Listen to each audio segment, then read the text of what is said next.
नमस्कार, बहुत स्वागत है आपका हमारे चैनल में। मैं सुचेता वास्तु और ज्योतिष रिसर्चर। आज हम एग्ज़िट पोल पर चर्चा करेंगे। एग्ज़िट पोल आप देख रहे हैं, बहुत सारे चैनल में एग्ज़िट पोल दिया जा रहा है और बहुत ही ज़्यादा इंटरेस्टिंग है। और हम देख रहे हैं एक पार्टी लगभग पूरे ही भारत में बहुत अच्छा प्रभाव, बहुत अच्छे नतीजे लाने का काम कर रही है।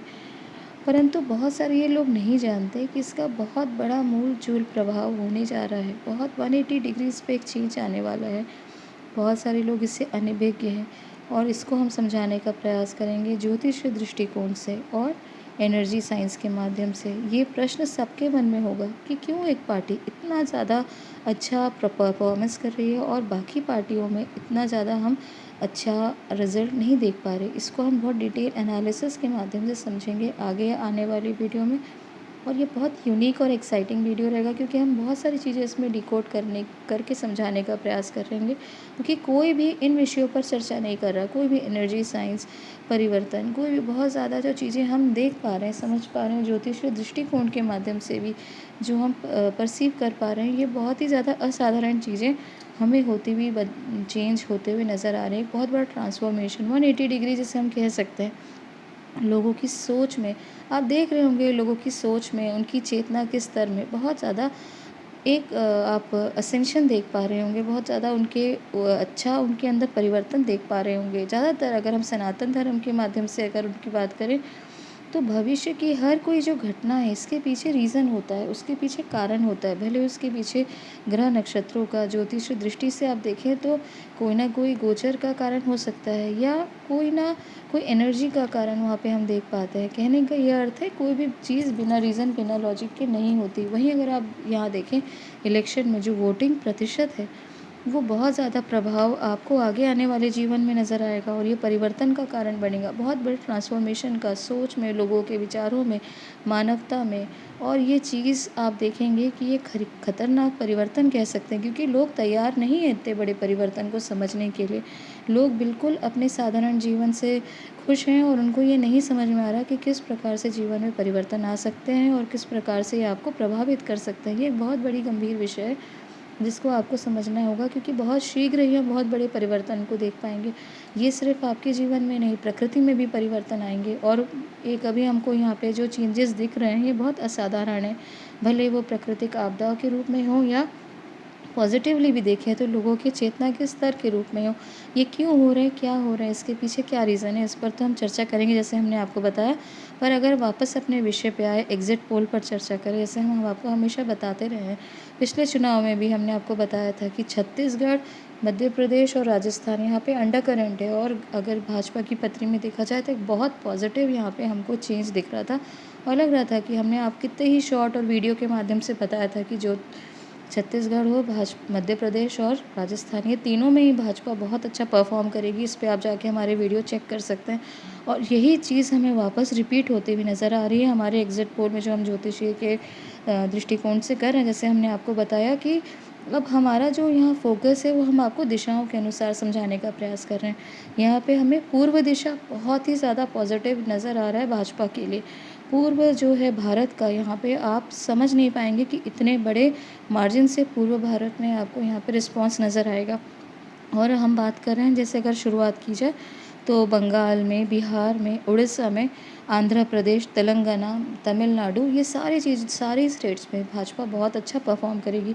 और 3 स्टेट्स तो आपको बिल्कुल चौंका सकते हैं, जैसे कि बंगाल, बिहार और उड़ीसा की बात करें तो आपको यहाँ बहुत ज़्यादा चौंकना नहीं होगा। जैसे बिहार में या उड़ीसा में सरकार तो बनाती हुई नज़र आ ही रही है भाजपा, और एनडीए की यहाँ पे गठबंधन यहाँ बहुत स्ट्रॉन्ग और सॉलिड तो आपको समझ में आ रहा है, जो टीवी में भी दिखा रहे हैं। परंतु बंगाल में अगर सरकार बना ले तो निश्चित ही बहुत बड़ा चौंकाने वाला यहाँ लोगों के लिए कारण बनेगा, क्योंकि भाजपा यहाँ बहुत बड़ी मार्जिन से आगे जा रही है।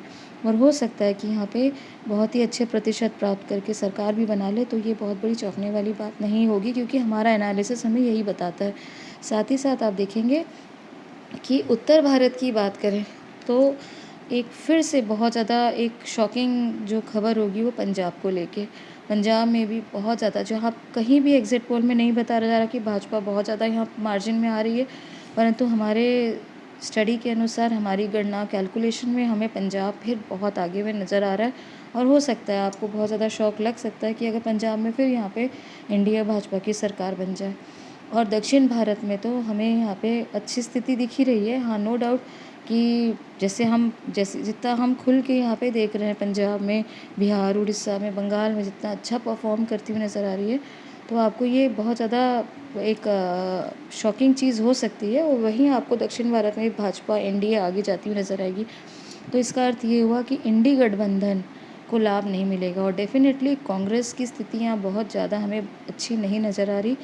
और इसका पीछे का कारण है कि हम सब चाहते हैं कि एक स्ट्रॉन्ग विपक्ष होना ही चाहिए भारत में, एक स्ट्रॉन्ग विपक्षीय पार्टी होनी ही चाहिए, क्योंकि आपका सत्ता पक्ष और विपक्ष दोनों ही जब साथ में काम करता है तो देश के लिए बहुत अच्छा एक मैसेज आता है। परंतु यहाँ विपक्ष की शायद पार्टी हो ही ना, सत्ता ही पक्ष यहाँ पे हमें बहुत मजबूत नज़र आ रहा है। विपक्ष की यहाँ पे परिस्थिति बहुत ही ज़्यादा पिछली बार से भी डामाडोल हमें यहाँ नज़र आ रही है।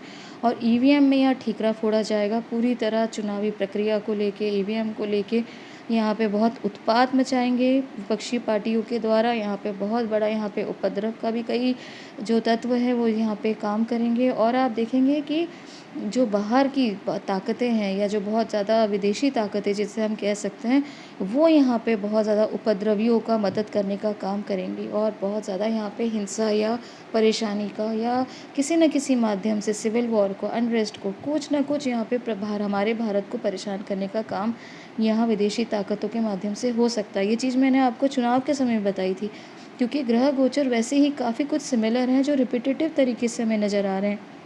तब भी गुरु पीरियड थे, अभी भी आप देखेंगे अगर हम इस पे एनालिसिस करें, क्योंकि हमारा यहाँ पे ऑब्जेक्टिव आपको फियर मॉन्गरिंग के माध्यम से आपको सिर्फ डराना या आपको सतर्क करना नहीं है, परंतु आप सतर्क रहेंगे, सावधान रहेंगे, तभी तो अपने परिवार के, अपने फ्रेंड सर्कल, अपने आसपास के लोगों की सुरक्षा का ध्यान कर पाएंगे।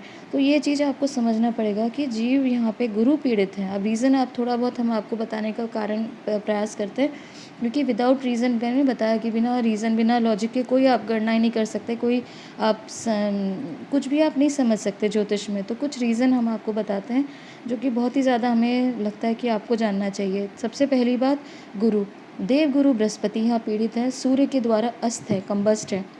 जब देवगुरु किसका कारक होता है अब ये समझना चाहिए।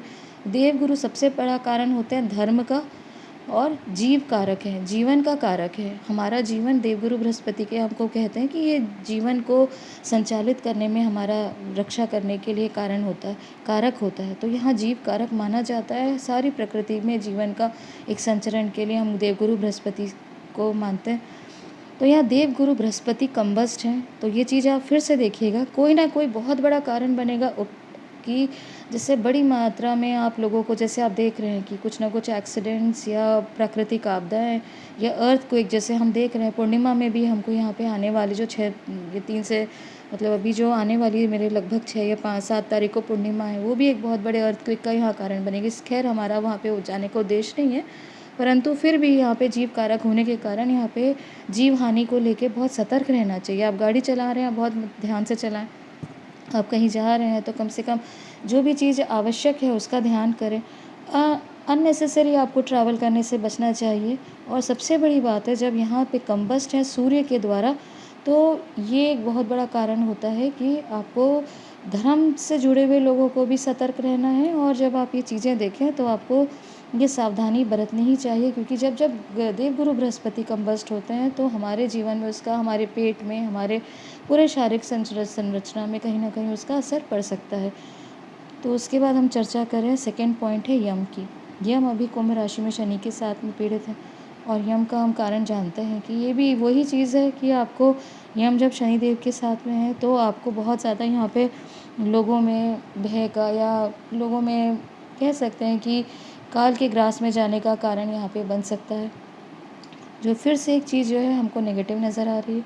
तीसरी बात हमको यहाँ दिख रहा है, भारत की पत्री की अगर बात की जाए तो भारत की पत्री यहाँ बहुत स्ट्रॉन्ग रोल प्ले कर रही है। भारत की पत्री के जो असेंडेंट है वो है वृषभ राशि। तो लग्न की बात करेंगे, वृषभ राशि की बात करेंगे तो वृषभ राशि का 12वां भाव मेष राशि, और मेष राशि में कल ही गोचर हुआ है मंगल का, यानी कल प्रवेश किए मंगल। और मंगल का यहाँ पे 12वां भाव जो यहाँ पे आने से जो बहुत बड़ा यहाँ पे आप कह सकते हैं हानि का भाव है वृषभ राशि के लिए 12वां भाव, क्योंकि 12वें भाव को हम हानि के साथ, गुप्त शत्रु के साथ जोड़कर देखते हैं। तो गुप्त शत्रु यहाँ बहुत तरीके से प्रभावित करेंगे। जैसे मैंने बताया कि बाहरी ताकत, विदेशी ताकत को भी हम 12वें भाव से देखते हैं। तो 12वें भाव को लेके अगर आप देखें तो बहुत सतर्क होने की आवश्यकता है। और यहाँ मंगल प्रवेश कर रहे हैं, अर्थात आतंकवाद 1 तारीख से 2 मतलब आप मान सकते हैं, क्योंकि अभी तो गंडांत है मंगल, परंतु आप ये देखेंगे कि बहुत ज़्यादा आतंकवाद की परिस्थिति या हिंसा का यहाँ पे 1 तारीख के बाद से योग बनना, या कोई ना कोई ऐसे प्लानिंग और प्लॉटिंग का यहाँ पे काम बन सकता है, जिससे आपको बहुत सतर्क होने की आवश्यकता है। भारत की पत्री के अनुसार से यहाँ पे बहुत ज़्यादा ये जो चीज़ हम बता रहे हैं रिपीटेटिव ही आपको समझ में आ रही होगी, क्योंकि ज्योतिष में कोई एक चीज़ के साथ कोई बड़े योग हम नहीं स्टडी करते। बहुत सारे रीज़न और लॉजिक होते हैं, उनको कंबाइन करके और एनर्जी के साथ हम उनको जब स्टडी करते हैं, उनको हम तभी उसका प्रिडिक्शन कर पाते हैं, उसका एनालिसिस कर पाते हैं। चौथा बहुत मजबूत कारण यहाँ पे 13 दिन का पक्ष, ये बहुत नेगेटिव पक्ष होता है, ये बहुत नेगेटिव, हम इसको एक देखते हैं खप्पर योग के साथ भी जोड़कर देख सकते हैं, ये बहुत नेगेटिव पक्ष माना जाता है। इसी बीच में आपने देखा होगा कि महाभारत का युग भी 13 दिन के पक्ष में हुआ था, और यही पक्ष अभी रिपीट होने वाला है जून को। और ये आपको समझना होगा, भले ये पक्ष एंड ऑफ द जून यानी मेरे लगभग 20-23 तारीख को होने प्रारंभ होगा, परंतु ज्योतिषीय जब आप गणना करते हैं तो कोई भी अगर बहुत बड़ा प्लैनेट मूव होने वाला है या कोई बहुत बड़ा घटना इवेंट होने वाली है, जैसे ये 13 दिन का पक्ष ही आप ले लें, तो उसका प्रभाव पहले से ही होना शुरू हो जाता है। जैसे ग्रहण अगर होने वाला है तो उसका असर आपको 15-20 दिन, महीना भर पहले से आपको फील होने लगता है, उसकी नेगेटिविटी फील होने लगती है। वहीं ये 13 दिन का पक्ष बहुत सारे रीज़न से बहुत ही स्ट्रांगली हम नेगेटिव मानते हैं। इसमें आप देखेंगे बहुत बड़े वर्ल्ड वॉर की, फिर क्या, या आप कह सकते हैं न्यूक्लियर विस्फोट की भी यहाँ पे स्थिति बन सकती है। इतना कठिन और इतना नेगेटिव ये पक्ष हम देख रहे हैं। और एक्सपैंड होगा वॉर, देश और दुनिया की बात कर रहे हो, यूक्रेन वॉर हो या आप इजराइल वॉर ले लें, जो भी ये चीज़ें हो रही है ये बहुत ज़्यादा एक्सपैंड होंगी। इसी पक्ष के बीच में हो सकता है कहीं बहुत बड़े विस्फोट, या जैसे हमने बताया कि न्यूक्लियर विस्फोट की भी यहाँ परिस्थिति बन रही है। तो खैर हमारे कहने का ये अर्थ है कि इन पक्षों का भी पड़ेगा प्रभाव। जैसे कि इसको आपको इस तरह से भी समझना होगा कि जैसे अगर आप भोजन बना रहे हैं तो भोजन तुरंत ठंडा नहीं होता। कहीं आप जा रहे हैं तो आप तुरंत अपने डेस्टिनेशन से नहीं पहुँचते। घर से निकलेंगे, पूरा ट्रैवल करेंगे, आप पूरी जर्नी को आप एंजॉय करेंगे, उसके बाद अपने आप डेस्टिनेशन में पहुंचते हैं। उसी प्रकार से जब आप कोई चीज़ शुरुआत होती है तुरंत उसका एंड रिजल्ट नहीं निकलता, वो एक प्रोसेस होता है। वैसे ही गोचर, जब इतना बड़ा ग्रह कोई गोचर करेगा, गोचर यानी ग्रह जब आगे बढ़ेगा, ग्रहों की चाल को हम गोचर कहते हैं। जब ग्रह मूव करेगा तो उसका देन एंड देयर उसका प्रभाव नहीं होता, उसका प्रभाव कुछ लंबे समय के लिए पड़ता है। और जितना बड़ा ग्रह होगा, जैसे शनि है, गुरु है, गुरु का मानते हैं सबसे, गुरु का नाम ही हो सबसे भारी, जब ये सारे प्लैनेट मूव करते हैं तो इनका प्रभाव बहुत लंबे समय तक, इसका असर हमारे जीवन में पड़ता है। तो सेम यहाँ चीज़ें आप देखेंगे कि ये पक्ष का आने वाला है, परंतु इसका प्रभाव होना शुरू हो जाएगा। लोगों की बुद्धि जब तक भ्रष्ट नहीं होगी तो लोग नेगेटिव चीज़ें करेंगे ही क्यों। तो ये कहने का अर्थ है कि ये सब चीज़ों के प्रभाव होने वाले हैं। और साथ ही साथ आपको ये याद रखना चाहिए, हमने आपको इस वर्ष के प्रारंभ में जब चैत्र नवरात्रि थी तो उस समय बताया था कि चैत्र नवरात्रि बहुत असाधारण रूप से आपको प्रभावित करेगी, क्योंकि कोई भी व्यक्ति ये आपको नहीं बता रहा था। हमने बहुत सारे चैनल में भी जाके देखा, सब बता रहे थे कि लगभग ये चैत्र नवरात्र का समय जो प्रारंभ का था उसमें बहुत ही कठिन एक योग बना था, क्योंकि सूर्य ग्रहण के मध्यकाल में प्रतिपदा प्रारंभ हुई थी चैत्र नवरात्र की।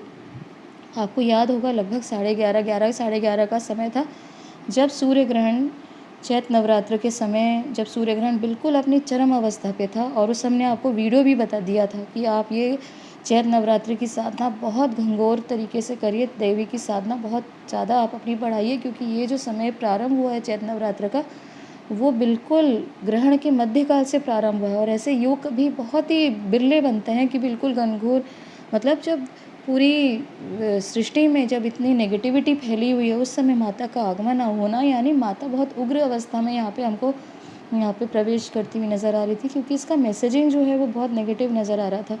तो ये चीज़ें भी आपको प्रभावित कर सकती है। कहने का अर्थ है कि समय बहुत हमें परिवर्तन का दिख रहा है, बहुत पॉजिटिव चीज़ें उन्हीं के लिए होंगी जो पॉजिटिविटी के लिए तैयार होंगे, क्योंकि जो चेंजेस आएंगे आपको उसको मानसिक रूप से भी ग्रहण करना है, शारीरिक रूप से भी ग्रहण करना है, क्योंकि जो चेंजेस होंगे वो बहुत ही बड़े मूलचूल तरीके से आपको परिवर्तन के लिए आपको या फोर्स करना पड़ेगा। और जो लोग तैयार नहीं होंगे वो बहुत ज़्यादा यहाँ पे रिजेक्शन का या प्रॉब्लम का कारण फेस कर सकते हैं। तो जितनी चीज़ें साधारण रूप से अभी आप देख रहे हैं, तो इनको आपको समझना होगा, चीज़ों में परिवर्तन होता हुआ दिख रहा है। बहुत ज़्यादा यहाँ पे आप नेगेटिविटी ही ना देखें, लोगों की चेतनाओं में भी बड़ा परिवर्तन आ रहा है, लोगों की सोच में बहुत पॉजिटिविटी आ रही है। आप देख रहे होंगे कि छोटे-छोटे बच्चे में आप कितनी जो है चेतना के स्तर में बढ़ोतरी देख पा रहे होंगे। तो ये सब जो चीज़ें हम आपको बता रहे हैं, इसके पीछे हम आपको रीज़न भी देंगे, और जो आगे आने आने वाला वीडियो है, उसमें डेफ़िनेटली हम आपको दिशाओं के अनुसार भी और जो चेंजेस हो रहे हैं उसके कारणों पर भी हम बहुत डिटेल चर्चा करने का प्रयास करेंगे। ये जानकारी यहीं तक। अगर दी गई जानकारी पसंद है तो हमारे चैनल को लाइक और सब्सक्राइब ज़रूर करें। धन्यवाद।